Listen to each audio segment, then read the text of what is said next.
The golden rule on confined space entry applies to any space large enough for someone to get into, where there's a risk of death or serious injury from hazardous substances or dangerous conditions. I'll go down first, and you're going to come down in a minute. I'll look behind you, okay? Or where someone can become trapped.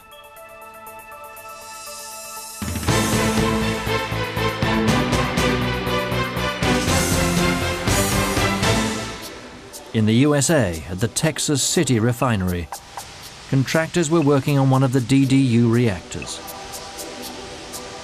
They were carrying out the job of dumping and reloading catalyst inside the reactor.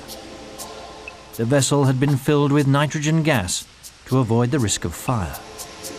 Pure nitrogen, if breathed in, is immediately fatal, so the team was using breathing apparatus. They'd installed a scaffold barricade over the top deck, which also defined the hazard zone. Anyone who entered this zone was required to wear breathing apparatus and a safety harness with a lifeline attached. We could only show standard breathing apparatus in our reconstruction, but a full life support system must be worn when working in inert atmospheres.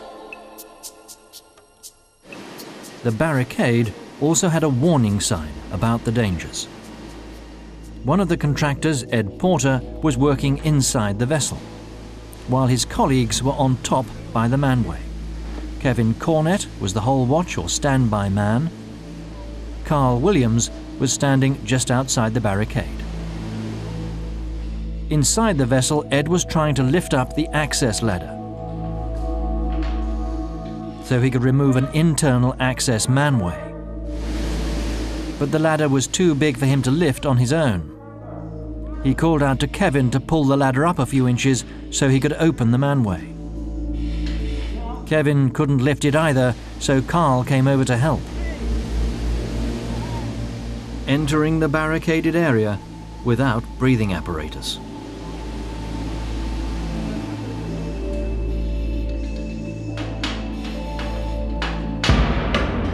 He collapsed, falling into the vessel, landing on the first reactor deck 7 feet below. He'd been overcome by the nitrogen escaping from the manway. Clearly, Carl shouldn't have entered the hazard zone without breathing apparatus and a lifeline clipped to his safety harness. He died in the vessel from asphyxiation.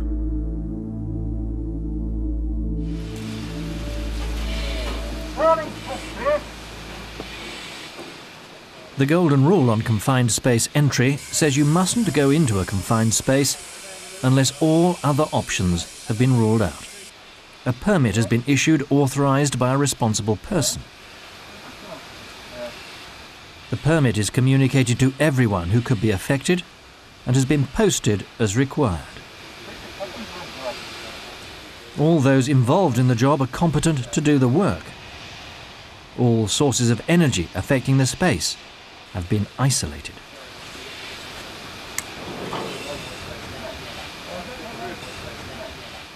Air quality or gas concentration is tested, verified, and repeated as often as defined by the risk assessment. A standby person is stationed by the entrance point, and all unauthorized entry is prevented. Thumbs up. Came up. Working in an inert atmosphere requires specialist teams. They must follow even more rigid procedures inside the vessel, and also in the vicinity of it, where the atmosphere may still be unsafe. But the golden rule doesn't just apply if there may be an inert or poor quality atmosphere.